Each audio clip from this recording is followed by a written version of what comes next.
Hello students, आप सभी का स्वागत है इस हमारे प्यारे से वीडियो में। जिस वीडियो का नाम है, टॉपिक का नाम है ट्रांसफार्मर। उसके बारे में और डिटेल में पढ़ते हैं।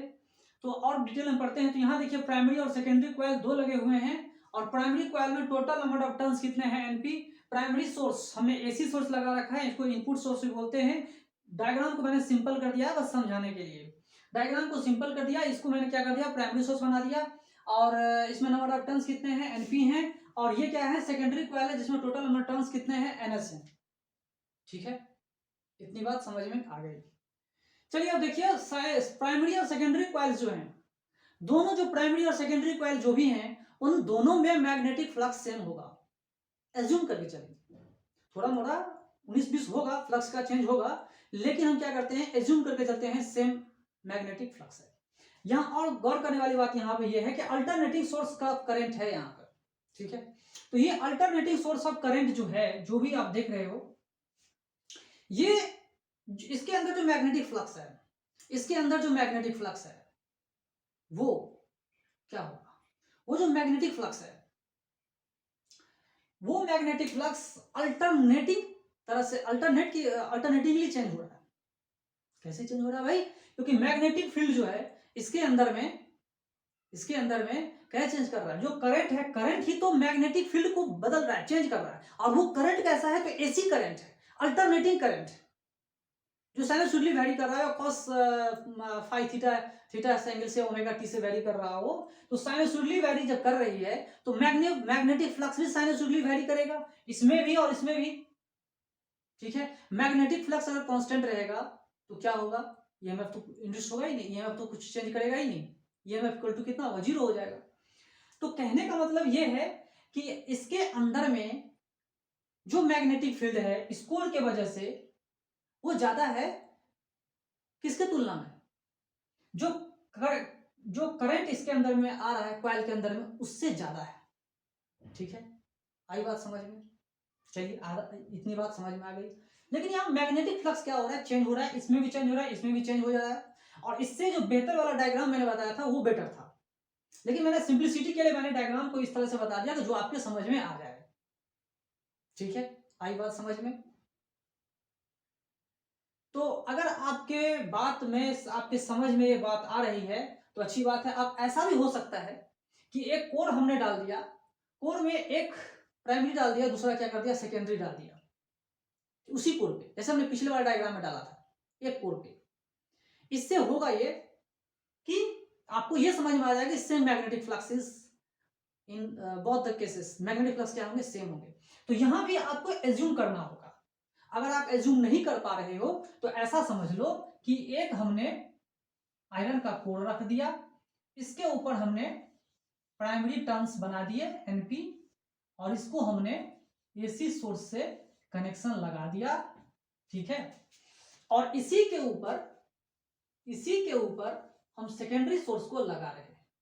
ठीक, क्या गलत है? ये सेकेंडरी हो गया, ये सेकेंडरी, और ये कॉइल क्या हो गया, प्राइमरी। बस ऐसा समझो, आसानी से समझाने के लिए मैं बता रहा हूं। ठीक है, और ये क्या है, soft iron core. Number of turns in primary coil is equal to N P, number of turns in secondary coil is equal to N S. ठीक है, दोनों इक्वल हो भी सकते हैं और इक्वल नहीं भी हो सकते हैं। ठीक है, उससे हमें भी लेना देना नहीं है। बात को समझिए कि मैग्नेटिक फ्लक्स दोनों कॉइल में सेम है। मैग्नेटिक फ्लक्स दोनों कॉइल में क्या है, सेम है। अगर सेम है तो कहानी आगे देखिए, प्राइमरी कॉइल के लिए देखिए, प्राइमरी कॉइल के लिए देखिए, ये अल्टरनेटिंग वोल्टेज है या अल्टरनेटिंग सोर्स ऑफ वोल्टेज है, इसको हमने वीपी से डिनोट किया। This this alternating voltage is this alternating voltage minus np d phi by dt is equal to 0। अगर आप ये समझो कि इस सोर्स के पैरेलल हमने इस कॉइल को लगाया है, इस सोर्स के पैरेलल हमने इस कॉइल को लगाया हुआ है, तो यहाँ वीपी क्या है, अल्टरनेटिंग सोर्स का पोटेंशियल डिफरेंस है वीपी।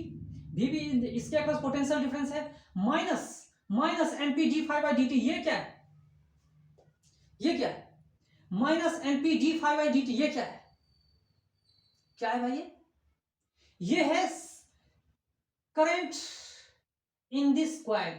ठीक है, sorry, induced EMF in this coil. जब अल्टरनेटिंग सोर्स ऑफ करंट इसमें जा रहा है ठीक है, सब अल्टरनेटिव सोर्स ऑफ करंट इसमें जा रहा है तो मैग्नेटिक फ्लक्स भी अल्टरनेटिवली चेंज करेगा।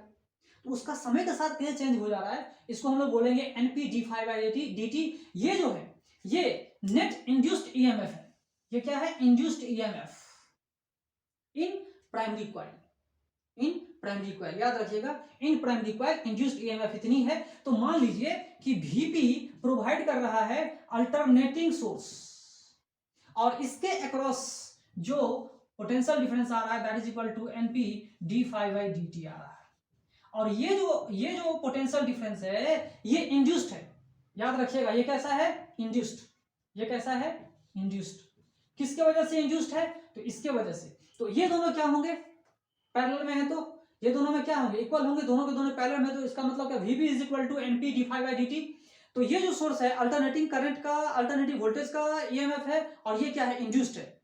दोनों इक्वल एंड अपोजिट है। दोनों इक्वल एंड क्या है? अपोजिट है। ठीक है, इस बात को आप लोग समझिए। पहला इक्वेशन मैंने लिख दिया। दूसरा देखिए, दूसरा सेकेंडरी कॉइल के लिए हमने लिखा है Vs is equal to ns d phi by dt। Vs potential difference across secondary coil is equal to minus of ds d phi by dt। ऐसा मैंने क्यों लिखा बताइए? ये मैंने ऐसा क्यों लिखा? सेकेंडरी कॉइल के आगे, सेकेंडरी कॉइल के आगे जो सोर्स जो पोटेंशियल डिफरेंस आ रहा है वो कितना है? Vs के नाम से जानते हैं हम लोग। इसके आगे कितना होगा? तो Vs हमने लिख दिया, कोई दिक्कत नहीं है। ठीक है, ये जो Vs है that is equal to minus ns d phi by dt। इतना तो है कि नहीं है? ns क्या है? Total number of turns in secondary coil, ns d phi by dt हमने लिख दिया। ठीक है, लेकिन ये जो सेकेंडरी में जो पोटेंशियल डिफरेंस आ रहा है, ये पोटेंशियल डिफरेंस आ रहा है वो किसकी वजह से आ रहा है? क्या ये इंड्यूस्ड है? क्या ये इंड्यूस्ड है? अगर ये इंड्यूस्ड है तो कैसा है? सेल्फ इंड्यूस्ड है या म्यूचुअल इंडक्शन की वजह से? तो आप इस चीज को समझिएगा कि ये जो पोटेंशियल डिफरेंस है Vs, ये जो पोटेंशियल डिफरेंस है Vs सेकेंडरी कॉइल में, वो म्यूचुअल इंडक्शन की वजह से आया है। इंड्यूस्ड तो है, इंड्यूस्ड तो है, लेकिन किसके वजह से है? वो म्यूचुअल इंडक्शन की वजह से। इस चीज को आप लोग समझिएगा, ये किस चीज की वजह से है? तो due to mutual induction in the secondary coil, this potential difference is only due to the mutual induction in secondary coil due to first coil. ठीक है, और माइनस साइन हमने इसीलिए लिखा है क्योंकि वो क्या करते हैं, जब म्यूचुअल इंडक्शन हो रहा है तो क्या करता है? अपोज करता है। अपोज करता है तो क्या, कौन सा साइन रखते हैं? माइनस साइन रखते हैं। इंड्यूस्ड है इसीलिए क्या है? माइनस साइन हमने रखा होगा। ठीक है, minus of ns d phi by dt। Equation 1 and 2 को यूज करो। इक्वेशन 1 एंड 2 को यूज करेंगे तो क्या होगा? Vs is equal to minus of ns by np that is, और इनटू क्या रखेंगे? Vp। ये Vp अल्टरनेटिंग सोर्स का वोल्टेज है। जैसे हम लिखते हैं V naught sine omega t, V naught sine V naught cos omega t, यानी तो V naught sine omega t plus pi. ये अल्टरनेट सोर्स का पोटेंशियल डिफरेंस, अल्टरनेट सोर्स का potential difference at any time. Primary वाले में input source का voltage है, ये इंड्यूस्ड नहीं है। ये क्या है? इनपुट सोर्स का वोल्टेज। ठीक है, ये इंस्टेंटेनियस है। ns क्या है? Total number of turns in secondary. np क्या है? Total number of turns in primary. vs क्या है? इंड्यूस्ड ईएमएफ इन सेकेंडरी है, तो ईएमएफ ही ना। ये क्या है? इंड्यूस्ड है। ये क्या है? ये प्रोड्यूस्ड। समझना, ये इसके वजह से इंड्यूस्ड हुआ है, इसीलिए हम इसको इंड्यूस्ड कहेंगे। सेकेंडरी कॉइल में इंड्यूस्ड हुआ है। तो माइनस साइन दिख रहा है, दिख रहा है ना? माइनस साइन क्या दिख रहा है? माइनस साइन दिख रहा है मतलब ये दोनों एक दूसरे के अपोजिट में है, मतलब they are out of phase. ये दूसरे क्या है? आउट ऑफ फेज में, मतलब डायरेक्टली प्रोपोर्शनल है लेकिन ये एक दूसरे के अपोजिट डायरेक्शन में, आउट ऑफ फेज है। इसको हम बोलते हैं out of phase. Secondary voltage self induced mutual induction की वजह से सेकेंडरी कॉइल में जो पोटेंशियल डिफरेंस है Vs, वो Vp के जस्ट अपोजिट में है, 180 डिग्री के फेज डिफरेंस पर है। कितने डिग्री के फेज डिफरेंस पर है? ये कितने डिग्री के फेज डिफरेंस पर है? तो 180 डिग्री के फेज डिफरेंस पे है, पाई रेडियन के फेज डिफरेंस पर है। देख लीजिए। ठीक है, इतनी बात समझ में आ गई होगी। चलिए, इतनी बात समझ में आ गई है तो बहुत अच्छी बात है। यहां मैंने आपको बताया था प्राइमरी कॉइल के बारे में। ये जो है किसकी वजह से है? सेल्फ इंड्यूस्ड, सेल्फ इंडक्शन की वजह से। इसके अंदर जो हो रही है वो किसकी वजह से हो रही है? सेल्फ इंडक्शन की वजह से। ठीक है, आई बात समझ में, जो उसको अपोज कर रहा है, इक्वल इक्वल कर रहा है। ठीक है, चलिए ए इक्वल कर रहा है, कोई बात नहीं है। अब समझिए, थोड़ा सा और डिटेल में जाते हैं।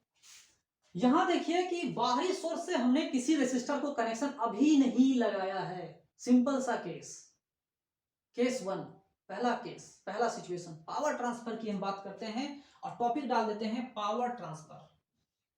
इत्मीनान से पढ़ेंगे, है ना। ये क्या है? Power transfer. ठीक है, ये पावर ट्रांसफर क्या होता है? पावर का ट्रांसफर होना, एक सोर्स से दूसरे सोर्स में पावर्स का जाना, इसको बोलते हैं पावर ट्रांसफर। तो ये पावर जो ट्रांसफर हो रहा है प्राइमरी से सेकेंडरी में, इसी को तो पावर ट्रांसफर बोलते हैं। तो जो पावर ट्रांसफर हो रहा है उसको थोड़ा समझिए।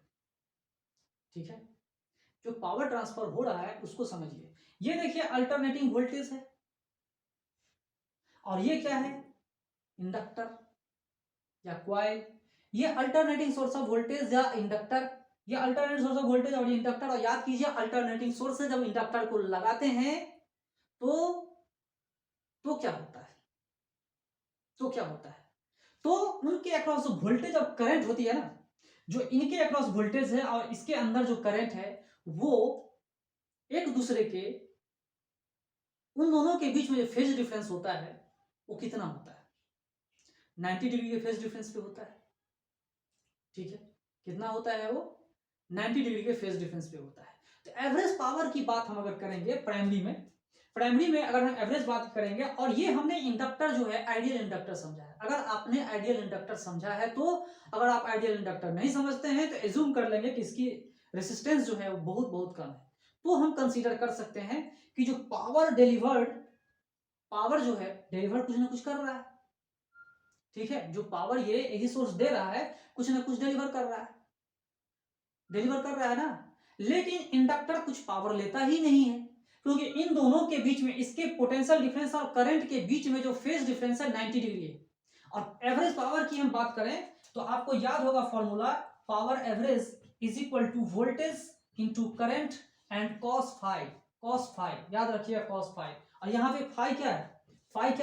फाई जो है 90 डिग्री है। इसका मतलब एवरेज पावर क्या हो रहा है? 0। इसके अक्रॉस एवरेज पावर 0, इस इंडक्टर के अक्रॉस एवरेज पावर 0, मतलब कुछ भी पावर खर्चा करना नहीं पड़ रहा है इंडक्टर के अक्रॉस।